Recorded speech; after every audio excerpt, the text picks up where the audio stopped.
Hello, ഇന്നത്തെ കഥയിലേക്ക് എല്ലാവർക്കും സ്വാഗതം. ചാനൽ ആദ്യമായിട്ട് കാണുന്നവരാണെങ്കിൽ ഒന്ന് സബ്സ്ക്രൈബ് ചെയ്തിട്ട് ലൈക്ക് ചെയ്യണേ. അങ്ങനെ അനിയുടെ കല്യാണത്തിന് വേണ്ടിയിട്ട് ഓഡിറ്റോറിയത്തിൽ നിന്ന് വന്നെടുത്ത് നിന്നും നന്ദു അവിടെ നിന്നും ഇറങ്ങി പോവുകയാണ്.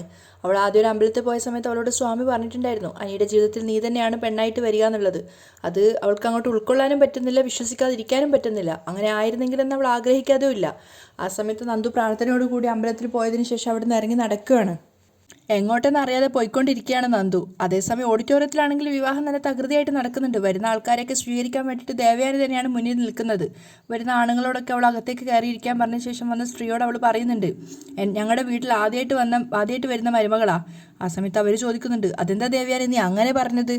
അപ്പോൾ അവിടെയുള്ള 2 മരുമക്കളും നിന്റെ മരുമക്കളല്ലേ? അവരെയൊന്നും ഞാൻ മരുമക്കളായിട്ട് കണ്ടിട്ടില്ല. എവിടെ നോക്കിയോ വലിഞ്ഞു കയറി വന്ന 2 പുറമ്പോക്കുകൾ, അത്രയേ കണ്ടിട്ടുള്ളൂ. പക്ഷേ കനകയും നവ്യയും അത് കേട്ടുകൊണ്ട് തൊട്ടടുക്കി തന്നെ നിൽപ്പുണ്ടായിരുന്നു. അവരെയും കൂട്ടി അകത്തേക്ക് പോയ സമയത്ത് ദേവയാനിയോട് നവ്യ പറയുന്നുണ്ട്, അനന്തപുരിയിലെ തലമൂത്ത ആൾക്കാരാ മുത്തശ്ശനും മുത്തശ്ശിയും. അവർ 2 പേരും ഞങ്ങളെ മരുമക്കളായിട്ട് അംഗീകരിക്കുന്നുണ്ട്, ഞങ്ങൾക്ക് അത് മതി. അപ്പോൾ ദേവയാനി അഹങ്കാരത്തോടെ പറയാണ്, പെൺകുട്ടികൾ ഒരു കുടുംബത്തിലേക്ക് വന്നു കഴിഞ്ഞാൽ അവരെ അംഗീകരിക്കേണ്ടത് അവരുടെ അമ്മായിയമ്മമാരാ. നിന്റെയൊക്കെ കെട്ടിയോന്മാരുടെ അമ്മമാരായ ഞങ്ങൾ നിങ്ങളെ അംഗീകരിക്കത്തിടത്തോളം കാലം നിങ്ങൾക്കൊന്നും ആ സ്ഥാനം ഒരിക്കലും കിട്ടാൻ പോകുന്നേയില്ല. പക്ഷെ അതിന് നവ്യക്ക് മറുപടിയൊന്നും ഉണ്ടായിരുന്നില്ല. അപ്പം കനക പറയുന്നുണ്ട്, ഞങ്ങൾക്ക് ആ സ്ഥാനം ഒന്നും വേണ്ട, പക്ഷെ എൻ്റെ മക്കളും മനുഷ്യരാണെന്നുള്ള പരിഗണന കൊടുത്താൽ മതി. അപ്പോൾ ദേവയാനി പരിഹസിക്കുകയാണ്, അച്ഛനും അമ്മയും അതിന് മനുഷ്യരല്ലല്ലോ, പിന്നെ എങ്ങനെയാ മക്കൾ മനുഷ്യരാവുന്നേ? നവ്യക്ക് അവരെ തല്ലാൻ വേണ്ടിയിട്ട് കൈയോങ്ങിയതാണ്. പക്ഷെ കനക തടയാണ്, മോളെ വേണ്ട. അപ്പം വീണ്ടും ദേവയാനി കുറ്റപ്പെടുത്തുന്നുണ്ട്, അവളെവിടെ ആ വലിയ ഡിസൈനർ? അപ്പം നവ്യ പറയാ, അവളെ അങ്ങനെ കളിയാക്കണ്ട. ഇന്നിപ്പോൾ കല്യാണ മണ്ഡപത്തിലിരിക്കുന്ന പുതിയ പെണ്ണ് പോലും അണിഞ്ഞിരിക്കുന്നത് അവൾ ഡിസൈൻ ചെയ്ത ആഭരണങ്ങളാ. അതുമാത്രമല്ല, അവൾ കാരണം കോടികളുടെ ലാഭാ ഈ അടുത്ത കാലത്തായിട്ട് മൂർത്തീസ് ജ്വല്ലറിക്ക് ഉണ്ടായിരിക്കുന്നത്. അപ്പം കല്യാണത്തിന് വന്ന ആ സ്ത്രീയും പറയുന്നുണ്ട്, അത് ശരിയാ ദേവയാനി, നയനയുടെ വാർത്തയൊക്കെ പത്രത്തിലുണ്ടായിരുന്നല്ലോ. അപ്പം ദേവയാനി പറയാ, എന്ത് വാർത്ത വന്നെന്ന് പറഞ്ഞിട്ട് എന്താ കാര്യം? കള്ളം പറഞ്ഞ് ജീവിക്കുന്ന കൂട്ടരാ, അത് ക്ഷമിച്ചു കൊടുക്കാൻ പറ്റില്ല. ദേവയാനി അവിടുന്ന് പോയ സമയത്ത് അവർ കനകയോട് പറയുന്നുണ്ട്, ആ പുതിയ പെൺകൊച്ച് വീട്ടിലേക്ക് വന്ന് കയറിയില്ല. അതിനു മുമ്പേ ദേവയാനിയുടെ മനോഭാവം ഇതാണെങ്കിൽ അവൾ വീട്ടിലേക്ക് വന്ന് കയറിയ കനകയുടെ മക്കൾ വല്ലാതെ ബുദ്ധിമുട്ടുമല്ലോ. അപ്പം നവ്യ അപ്പം തന്നെ പറയുന്നുണ്ട്, ഞാൻ ബുദ്ധിമുട്ടൊന്നുമില്ല, പിന്നെ നയന കുറച്ചുകൂടി മാറാനുണ്ട്. അങ്ങനെ മാറിക്കഴിഞ്ഞാൽ പിന്നെ അമ്മായിയമ്മയുടെ ഈ സംസാരമൊക്കെ പാടേ നിർത്തിക്കോളും. നവ്യക്ക് നല്ല കോൺഫിഡൻസ് ഉണ്ടായിരുന്നു. അതേസമയം എങ്ങോട്ടെന്ന് അറിയാതെ നടക്കുകയാണ് നന്ദു. അവൾ എങ്ങോട്ടാ പോകുന്നതെന്നും എന്തിനു വേണ്ടിയാ പോകുന്നതെന്നും ഒന്നും അവൾക്കൊരു ധാരണയില്ല. അവളിങ്ങനെ വെറുതെ നടന്നുകൊണ്ടേയിരിക്കുകയാണ്. അങ്ങനെ നടക്കുമ്പോഴും നന്ദുവിൻ്റെ മനസ്സ് നിറയെ അനിയെ ആദ്യമായിട്ട് പരിചയപ്പെട്ടതും അതിനുശേഷം അവർ തമ്മിലുണ്ടായിരുന്ന ആ ഒരു ഫ്രണ്ട്ഷിപ്പും പിന്നീട് അത് കൂടിക്കൂടി വന്നതും അങ്ങനെയുള്ള എല്ലാ കാര്യങ്ങളും അവളുടെ മനസ്സിലേക്ക് വരികയാണ്. അവരൊന്നിച്ച് ബൈക്ക് യാത്ര ചെയ്തതും ഒക്കെ നന്ദുവിൻ്റെ മനസ്സിലേക്ക് ഇങ്ങനെ വരുന്നുണ്ടായിരുന്നു. എന്നിട്ടും ഒരു ദിശ അറിയാതെ നടക്കുക നന്ദു. അതേസമയം ഓഡിറ്റോറിയത്തിൽ അനി കൂട്ടുകാരനോട് ചോദിക്കുന്നുണ്ട്, എടാ നന്ദുവിനെ കാണുന്നില്ലല്ലോ, അവൾ ഇവിടെ എവിടെയെങ്കിലും കാണുമെടാ, ഈ സമയത്ത് നീ എന്തിനാ അവളെ അന്വേഷിക്കുന്നത്? അതേസമയം വന്ന ആൾക്കാരോട് ആദർശ് സംസാരിക്കുകയാണ്. മുത്തശ്ശൻ വരാത്തതിൻ്റെ കാരണങ്ങളൊക്കെ അവൻ പറഞ്ഞു കൊടുക്കുന്നുണ്ട്. ഇന്നലെ രാത്രിയിലും ഹോസ്പിറ്റലിൽ പോയിട്ടുണ്ട്, മുത്തശ്ശൻ്റെ കണ്ടീഷൻ കുറച്ച് സീരിയസ് ആണ്, അതുകൊണ്ട് മുത്തശ്ശൻ നിർബന്ധം പിടിച്ചാലും ഒരുപക്ഷെ ഡോക്ടർ വിടാനുള്ള സാധ്യതയില്ല.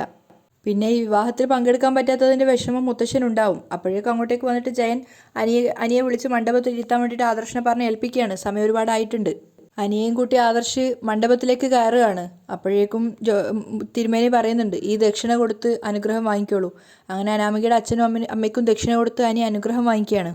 ആ സമയത്ത് പോലും അനിയുടെ മുഖത്ത് ഒരു തെളിച്ചം ഉണ്ടായിരുന്നില്ല. ദക്ഷിണ കൊടുത്തതിന് ശേഷം അനിയെ മണ്ഡപത്തിലേക്ക് കയറ്റി ഇരുത്തുകയാണ്.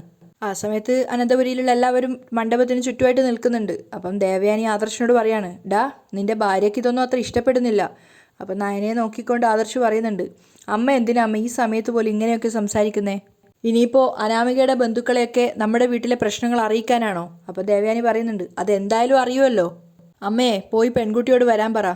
അപ്പോഴേക്കും അനാമികയുടെ അമ്മയും കൂട്ടിക്കൊണ്ട് ദേവയാനി അവിടുന്ന് പോവാണ്. അപ്പോൾ ആദർശ് നയനയോട് പറയുന്നുണ്ട്, അമ്മ പറയുന്നതൊന്നും നീ കാര്യമാക്കണ്ട, അമ്മയുടെ കാര്യത്തിൽ മാത്രം നീ പലതും കണ്ടില്ല കേട്ടില്ല എന്നടിച്ച് നടന്നാൽ മതി. ഞാൻ അങ്ങനെ തന്നെയല്ലേ മുന്നോട്ട് പോകുന്നേ? നയന വിഷമത്തോട് പറയാണ്. അതിന് ആദർശിന് മറുപടി ഉണ്ടായിരുന്നില്ല. അതേസമയം നവ്യ ആകെ ടെൻഷനിലാണ്. അവൾ അമ്മയോട് ചോദിക്കുന്നുണ്ട്, നന്ദു എവിടെ അമ്മേ? അറിയില്ല മോളെ, ഞാനും അവളെ തന്നെയാണ് നോക്കുന്നത്. അപ്പോൾ ആദർശ് നയനോട് പറയുന്നുണ്ട്, ഈ സമയത്ത് പോലും അനി അന്വേഷിക്കുന്നത് നന്ദുവിനെയാണ്. ഇതൊന്നും കാണാൻ വയ്യാതെ അവൾ എവിടെയെങ്കിലും മാറി നിൽക്കുമായിരിക്കും. മണ്ഡപത്തിലിരിക്കുകയാണെങ്കിലും അനിയുടെ കണ്ണുകൾ നന്ദുവിനെ പരതിക്കൊണ്ടിരിക്കുന്നുണ്ടായിരുന്നു. അനാമിക ഇങ്ങനെ സെൽഫിയൊക്കെ എടുത്തുകൊണ്ടിരിക്കുമ്പോഴാണ് അവളുടെ അമ്മയും അതുപോലെ ദേവയാനിയും കൂടെ അങ്ങോട്ടേക്ക് വരുന്നത്. അപ്പം മുഹൂർത്തത്തിന് സമയാവാറായി എന്ന് പറയുന്ന സമയത്ത് അനാമിക പറയുന്നുണ്ട്, എനിക്കെന്തോ ഒരു ടെൻഷൻ പോലെ. എന്തിനാ ടെൻഷൻ ആവുന്നേ? ഇഷ്ടപ്പെട്ട ആള് തന്നെയല്ലേ വിവാഹം കഴിക്കാൻ പോകുന്നത്. ദേവയാനി അവളെ ആശ്വസിപ്പിക്കുകയാണ്. അതെ അതെ, അനിയെ തന്നെ മതിയെന്ന് പറഞ്ഞ് വാശി പിടിച്ച് നിൽക്കുമായിരുന്നു. അനിയൊന്ന് പിണങ്ങിയപ്പോൾ എന്തൊരു ദേഷ്യമായിരുന്നു. അനി ഹാപ്പിയാണോ? അനാമിക ചോദിക്കുന്നുണ്ട്. അപ്പം അവളുടെ അമ്മ പറയാണ്, മോള് അനിയെ കണ്ടില്ലല്ലോ, അവൻ്റെ കവിളിൽ ആരോ അവനെ തല്ലിയ പോലൊരു പാടുണ്ട്. അത് കേട്ട് ദേവയാനി പറയുന്നുണ്ട്, അടിച്ചതൊന്നുമല്ല, ബാത്റൂമിൻ്റെ ഡോറ് തട്ടിയതാ. എന്നാ കണ്ട അടിച്ചതാണെന്നേ പറയൂ. അനാമികയുടെ അമ്മ വീണ്ടും പറയാണ്. അപ്പം അനാമിക പറയുന്നുണ്ട്, അങ്ങനെ തല്ല് കിട്ടുന്ന സ്വഭാവമൊന്നും അനിക്കില്ലല്ലോ, അതുകൊണ്ട് അടിച്ചതല്ലെന്ന് പറഞ്ഞത്. അനി നല്ല പയ്യനല്ലേ? ദേവയാനി അഭിമാനത്തോടെ പറയാണ്. വിവാഹം വരെ ആദർശും അനിയും ഒരുപോലെയായിരുന്നു. വിവാഹം കഴിഞ്ഞ ശേഷം ആദർശിൻ്റെ സ്വഭാവം കുറച്ചൊക്കെ മാറിയിട്ടുണ്ട്. പക്ഷേ അനി ഇപ്പോഴും പഴയ ആള് തന്നെയാ. അതുകൊണ്ട് ഒരു ടെൻഷനും ഇല്ലാതെ മോൾക്ക് അവൻ്റെ ഒപ്പം ജീവിക്കാം. അങ്ങനെ നിലവിളക്കുമായിട്ട് അനാമിക മണ്ഡപത്തിലേക്ക് വരികയാണ്. ആ സമയത്തും അനി ഇങ്ങനെ തപ്പിക്കൊണ്ടേ ഇരിക്കുന്നുണ്ടായിരുന്നു നന്ദുവിനെ. പക്ഷെ അത് കണ്ടിട്ട് ജയം വിചാരിക്കുന്നത് അനിക്ക് ടെൻഷൻ ഉണ്ടെന്നാണ്. അതുകൊണ്ട് അജയനോട് പറയുന്നുണ്ട്, അവന് നല്ല ടെൻഷനുണ്ട്. അത് കേട്ട് അജയൻ ചിരിച്ചുകൊണ്ട് പറയാണ്, ചേട്ടാ കല്യാണത്തിൻ്റെ അന്ന് എനിക്കും ഉണ്ടായിരുന്നു ഇതുപോലത്തെ ടെൻഷൻ. അപ്പോഴേക്കും കയ്യിൽ നിലവിളക്കുമായിട്ട് ദേവയാനിക്കും അതുപോലെ അനാമികയുടെ അമ്മയ്ക്കൊപ്പം പിന്നെ കുറേ കൂട്ടുകാരികൾക്കൊപ്പമായിട്ട് അനാമിക അങ്ങോട്ടേക്ക് വരികയാണ്. അവൾ സ്റ്റേജിൽ കയറിയിട്ടും ആദർശിൻ്റെ നയനയുടെ മുഖത്തൊന്നും ഒരു ചിരി പോലും ഉണ്ടായിരുന്നില്ല. അനാമികയുടെ കയ്യിൽ നിന്ന് ദേവയാനി വിളക്ക് വാങ്ങി അവിടെ വെക്കുകയാണ്. അതിനുശേഷം അനിയുടെ അച്ഛൻ്റെ അമ്മയുടെ കാല് തൊട്ട് തൊഴുവാണ് അനാമിക. അങ്ങനെ അനിക്കരികിൽ മണ്ഡപത്തിൽ തൊട്ടരികിൽ വന്നിരിക്കുകയാണ് അനാമിക. ആ സമയത്ത് അനി ഇങ്ങനെ ആകെ ടെൻഷൻ അടിച്ചിരിക്കുകയാണ്. അനാമിക ചോദിക്കുന്നുണ്ട്, ഏയ് എന്താ ഇത്ര സീരിയസ്നെസ്? ഏയ് ഒന്നുമില്ല. അനി അവൾക്ക് സംസാരിക്കാൻ അവസരം കൊടുക്കുന്നില്ല. അപ്പോൾ അജയൻ ജാനകിയോട് പറയുന്നുണ്ട്, ജാനകി നമ്മുടെ മോനാകെ ടെൻഷനില്ല, ആൾക്കാരൊക്കെ കണ്ട് പേടിച്ചു എന്നാണ് തോന്നുന്നത്. അപ്പോൾ ജാനകി മനസ്സിൽ വിചാരിക്കുകയാണ്, അത് ആൾക്കാരെ കണ്ട് പേടിച്ചിട്ടല്ല, അവൻ്റെ കാമുകിയെ കാണാത്തതിലുള്ള നിരാശയാ. അപ്പോഴും അനി ചുറ്റിലും നന്ദുവിനെ തന്നെ പരതിക്കൊണ്ടിരിക്കുകയാണ്. ആ സമയത്ത് ജലജ ദേവയാനോട് പറയുന്നുണ്ട്, കനകയെയും ഗോവിന്ദനെയും ചൂണ്ടിക്കൊണ്ട്, ദേ അസൂയയോടെ ഒരുത്തി നിൽക്കുന്നത് കണ്ടില്ലേ? കാണട്ടെ അന്തസ്സായി പെൺകുട്ടികളെ എങ്ങനെയാണ് വിവാഹം കഴിച്ച് അയക്കുന്നതെന്ന് അവളുമാരൊന്ന് കാണട്ടെ. ആ സമയത്ത് നയന ടെൻഷനോട് അമ്മയോട് ചോദിക്കുന്നുണ്ട്, അവൾ എവിടെ അമ്മേ? നന്ദു മുഹൂർത്ത സമയത്ത് പോലും അവളെ എവിടെയൊന്നും കാണുന്നില്ലല്ലോ. അതേസമയം നന്ദു നടന്ന് ഒരു പാലത്തിൻ്റെ അരികിൽ എത്തിയിട്ടുണ്ടായിരുന്നു. അവിടെ എത്തിയതും നന്ദു സ്റ്റക്കായിട്ട് വീണ്ടും ആ പാലത്തിൻ്റെ അരികിലേക്ക് ഒന്നുകൂടെ നടന്നെടുക്കുകയാണ്. അതിനുശേഷം താഴേക്ക് നോക്കുന്ന സമയത്ത് അതിലൂടെ ഇങ്ങനെ പാറക്കെട്ടുകളായിട്ട് വെള്ളം ഒഴുകിക്കൊണ്ടിരിക്കുന്നുണ്ട്. നല്ല ശക്തിയുള്ള ഒഴുക്കോടെയാണ് ആ വെള്ളം പോയിക്കൊണ്ടിരിക്കുന്നത്. ആ സമയത്ത് നന്ദു ഇങ്ങനെ കരഞ്ഞുകൊണ്ട് അത് തന്നെ നോക്കി നിൽക്കുകയാണ്. അപ്പോൾ ടെൻഷനോടെ നയന ആദർശനോട് പറയുന്നുണ്ട്, നന്ദുവിനെ ഇവിടെയൊന്നും കാണുന്നില്ലല്ലോ ആദർശേട്ടാ. അപ്പോൾ ആദർശ് പറയുന്നുണ്ട്, അവൾ ഇവിടെ എവിടെയെങ്കിലും കാണും, ഇത് കണ്ടു നിൽക്കാനുള്ള വിഷമം കൊണ്ടായിരിക്കും മുന്നോട്ടേക്ക് വരാത്തത്. ആ സമയത്ത് ജാനകി അജയനോട് പറയുന്നുണ്ട്, ആ മൊട്ടച്ചി ഇവിടെയൊന്നും കാണുന്നില്ലല്ലോ. എന്താ ജാനകി നീ പറയുന്നത്? അജയൻ ദേഷ്യത്തോട് ചോദിക്കുകയാണ്. അല്ല, താലികെട്ട് നടക്കുന്ന സമയത്ത് എൻ്റെ കുഞ്ഞിനെയും മരുമോളെയും ആ മൊട്ടച്ചി പ്രാഗി കൊല്ലുമെന്നുള്ള പേടിയായിരുന്നു എനിക്ക്. അവൾ എങ്ങോട്ടെങ്കിലും പോയാൽ മതിയായിരുന്നു. അപ്പം അജയൻ പറയുന്നുണ്ട്, നീ വെറുതെ ഏട്ടത്തിയോട് ഇതൊന്നും പറയല്ലേ ജാനകി, വെറുതെ കുടുംബകലഹം ഉണ്ടാക്കല്ലേ.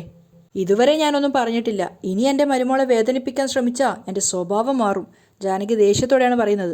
അതേസമയം നയനയുടെയും നവ്യയുടെയും അതുപോലെ കനകയുടെയും ഗോവിന്ദൻ്റെ ഒക്കെ മുഖത്ത് ടെൻഷനാണ് നന്ദുവിനെ കാണാനായിട്ട്. അതേപോലെ തന്നെയാണ് ഉപേന്ദ്രൻ്റെ ഗുണ്ടകൾ വഴിയരികിൽ കാത്തു നിൽക്കുന്നുണ്ട്. അയാൾ കാറിൽ അങ്ങോട്ടേക്ക് വന്നിട്ട് ചോദിക്കുന്നുണ്ട്, നീയൊക്കെ ഇവിടെ തന്നെ നിൽക്കുകയാണോ? ഇതുവരെ ഓഡിറ്റോറിയത്തിലേക്ക് പോയില്ലേ? അവിടെ മുഹൂർത്തം ആവാറായടാ, അതുകൊണ്ടാണ് നിന്നോടൊക്കെ വിട്ടു പോയിക്കോളാൻ പറഞ്ഞ്. പിന്നെ നീയൊക്കെ എന്തിനാ ഇവിടെ നിൽക്കുന്നത്? അപ്പോൾ അവർ പറയുന്നുണ്ട്, സാറിൻ്റെ ഒപ്പം പോവാമെന്ന് വിചാരിച്ചു. എടാ, അവിടെ പോയി നീയൊക്കെ നിന്റെ സാമർത്ഥ്യം കാണിക്കണ്ടേ? എങ്കിലല്ലേ അവരൊന്ന് ഭയക്കൂ. അത് കഴിഞ്ഞാലല്ലേ ഞാൻ രാജകീയമായി വന്ന് ഇറങ്ങേണ്ടത്. അത് കേട്ടത് അവർ രണ്ടുപേരും പറയുന്നുണ്ട്, എങ്കിൽ ഞങ്ങൾ അവിടെ പോകട്ടെ സാർ. ഇനി വിട്ടിട്ട് എന്താടാ കാര്യം? നീയൊക്കെ പോകുന്നതിനേക്കാളും വേഗത്തിൽ എൻ്റെ വണ്ടി പോവും. ഇങ്ങോട്ട് കയറടാ. കല്യാണമായതുകൊണ്ട് അവനൊന്ന് കിടുങ്ങും. അതുകൊണ്ട് മുഹൂർത്തത്തിന് മുമ്പേ എത്തിയേ പറ്റൂ. ഇന്ന് രണ്ടിലൊന്ന് തീരുമാനിച്ചേ പറ്റൂ. അനന്തപുരിയിലെ പയ്യനാ അവളെ കെട്ടുന്നത്. അതുകൊണ്ട് കൂടുതൽ അലമ്പൊന്നും ഉണ്ടാക്കാൻ പറ്റില്ല. തന്ത്രപരമായിട്ട് ഈ അവസരം മുതലാക്കണം. അങ്ങനെ അവരെല്ലാവരും കൂടെ കാറിൽ നേരെ ഓഡിറ്റോറിയത്തിലേക്ക് പോവുകയാണ്. ആ സമയത്തും അനി ഇങ്ങനെ ടെൻഷൻ അടിച്ചിട്ടാണ് മണ്ഡപത്തിൽ ഇരിക്കുന്നത്.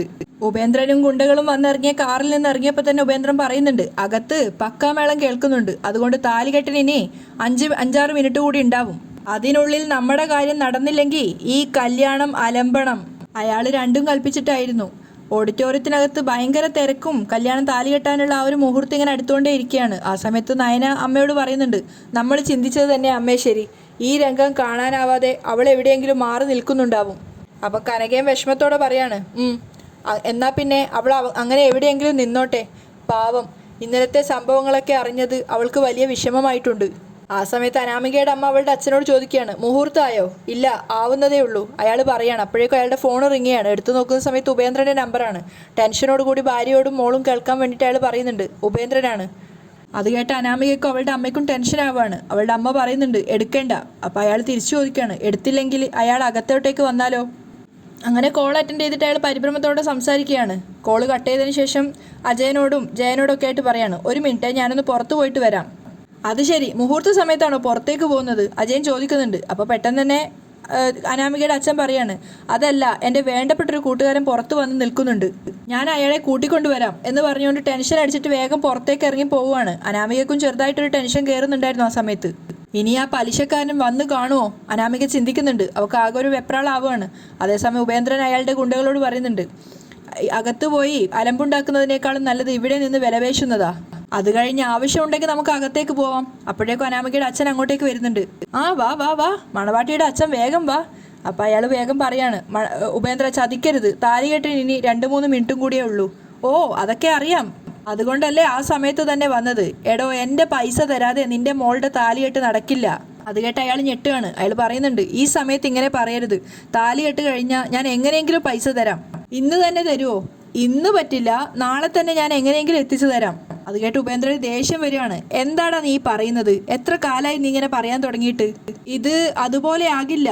എൻ്റെ മോളുടെ കല്യാണം ആയതുകൊണ്ട് എനിക്ക് പലയിടത്തു നിന്നും കടം വാങ്ങിക്കേണ്ടി വന്നു. അപ്പോൾ ഉപേന്ദ്രൻ ചോദിക്കുന്നുണ്ട്, എത്ര പവൻ കൊടുക്കുന്നുണ്ട്? അത് ചോദിച്ചത് കേട്ടില്ലേടാ, എത്ര പവൻ കൊടുക്കുന്നുണ്ടെന്ന്? അതൊരു 110 പവനുണ്ട്. 110 പവനോ? എന്ന് വെച്ചാൽ പണിക്കൂലിയും GSTയും കൂട്ടി ഒരു 10-70 ലക്ഷം രൂപയുടെ മുതൽ. അത് വാങ്ങാൻ നിന്റെ കയ്യിൽ പൈസ ഉണ്ടായിരുന്നല്ലേടാ? അതിൻ്റെ പകുതി തന്നിരുന്നെങ്കിൽ ഞാനിപ്പോൾ ഇങ്ങോട്ടേക്ക് വരില്ലായിരുന്നുവല്ലോ. തരാം, ഉറപ്പായിട്ടും തരാം, അയാൾ വീണ്ടും പറയാണ്. അപ്പോൾ ഉപേന്ദ്രൻ പറയുന്നുണ്ട്, ഇനി നീ തരണ്ട. ഇതുപോലെ ഒരുപാട് ഉറപ്പ് നീ പറഞ്ഞതാ. നിന്റെ മോളുടെ കല്യാണം കഴിഞ്ഞാൽ നീ ഈ നാട്ടിൽ പോലും പിന്നെ നിൽക്കുമെന്ന് എനിക്ക് ഉറപ്പില്ല. വേണു തലതാഴ്ത്തി നിൽക്കുകയാണ്. അപ്പോൾ ഉപേന്ദ്രൻ പറയുന്നുണ്ട്, അങ്ങനെയുള്ളപ്പോൾ നിന്റെ മോളുടെ കല്യാണം കഴിയുന്നതിന് മുമ്പ് ഈ കാര്യത്തിലൊരു തീരുമാനം ഉണ്ടാവണം. എൻ്റെ ചേട്ടാ, നിങ്ങൾക്കറിയാലോ, എനിക്ക് ഒരേ ഒരു മോളാ, അവളുടെ കല്യാണം മുടക്കരുത്. അപ്പോൾ ഉപേന്ദ്രൻ കളിയാക്കുകയാണ്. എന്ന് നീ പറയുന്നു, എന്നാ അത് വിശ്വസിക്കാൻ എനിക്ക് പ്രയാസമുണ്ടടാ. നിനക്ക് വേറെ കുടുംബവും കുട്ടിയൊക്കെ കാണും, അല്ലെങ്കിൽ പിന്നെ നീ എന്തിനാ ഇത്രയധികം കടം വാങ്ങിച്ചു കൂട്ടുന്നേ? ചേട്ടൻ അറിയാലോ എൻ്റെ ബിസിനസ് പൊളിഞ്ഞ കാര്യങ്ങളൊക്കെ. നിന്നെപ്പോലുള്ളവന്മാർ കാരണം എൻ്റെ ബിസിനസ്സും പൊളിഞ്ഞുകൊണ്ടിരിക്കുക. ഉപേന്ദ്രൻ ദേഷ്യത്തോടെ പറയാണ്, അതിന് അറുതി വരുത്താനാ ഇവന്മാരെയും കൂട്ടി ഞാൻ ഇങ്ങോട്ടേക്ക് വന്നത്. മര്യാദയ്ക്ക് പൈസ തടാ എന്ന് പറഞ്ഞ് വേണുവിൻ്റെ കഴുത്തിന് കുത്തിപ്പിടിക്കുകയാണ്. എന്നിട്ട് മോളെ കെട്ടിച്ചു വിടാൻ നോക്ക്, അതാണ് അന്തസ്. വേണു ശരിക്കും പെട്ടിരിക്കുകയാണ്. അതേസമയം അനി ഇങ്ങനെ നന്ദുവിനെ തപ്പിക്കൊണ്ടിരിക്കുകയാണ്. അനാമികയാണെങ്കിൽ പുറത്ത് വേണു ഉപേന്ദ്രൻ വന്നിട്ടുണ്ടാവും എന്ന് ആലോചിച്ചിട്ടുള്ള ടെൻഷനിലാണ്. നയനയുടെ ആദർശിൻ്റെ മുഖത്തൊന്നും ഒരു സന്തോഷം ഉണ്ടായിരുന്നില്ല. അപ്പം ജയൻ ചോദിക്കുന്നുണ്ട്, അല്ല വേണു എവിടെ? അത് കേട്ടത് അനാമികയുടെ മുഖത്തും അനാമികക്കൊക്കെ ആകെ ഒരു ടെൻഷൻ ആവുകയാണ്. ഞാൻ നോക്കിയിട്ട് വരാം അച്ഛാ. ആദർശ് പുറത്തേക്ക് പോവാണ്. അപ്പം രേവതിയോട് ചോദിക്കുന്നുണ്ട്, അടുത്ത സുഹൃത്താണോ വന്നത്? ആണെന്നാ തോന്നുന്നത്, പക്ഷേ ആരാണെന്ന് മനസ്സിലായില്ല. രേവതി കള്ളം പറയാണ്. അപ്പം അജയൻ പറയുന്നുണ്ട്, ആരായാലും വേണുവായിട്ട് വളരെ അടുപ്പമുള്ള ആളായിരിക്കുമല്ലോ, അല്ലെങ്കിൽ ഈ സമയത്ത് അവരെ സ്വീകരിക്കാൻ വേണു അങ്ങോട്ടേക്ക് പോകത്തില്ലല്ലോ. ആ സമയത്ത് രേവതി ടെൻഷനോടെ ചിന്തിക്കുകയാണ്. എന്നാലും താലികെട്ടിൻ്റെ സമയമായപ്പോഴേക്കും അയാൾ എത്തിയല്ലോ. അപ്പം പൂജാരി പറയുന്നുണ്ട്, മുഹൂർത്തമായി, താലി കെട്ടാൻ ഇനി മുഹൂർത്തത്തിന് 5 മിനിറ്റ് മാത്രമേ ബാക്കിയുള്ളൂ. ആ സമയത്ത് അനാമിക ടെൻഷൻ അടിച്ച് അനിയെ നോക്കുകയാണ്. അനിയുടെ മുഖത്തും നന്ദുവിനെ കാണാത്ത സങ്കടവും വിഷമമൊക്കെ ഉണ്ടായിരുന്നു. താലികെട്ട് നടക്കോ ഇല്ലയോ എന്ന് പോലും അറിയാത്തൊരു ഘട്ടത്തിലാണ് ഇന്നത്തെ എപ്പിസോഡ് അവസാനിച്ചത്.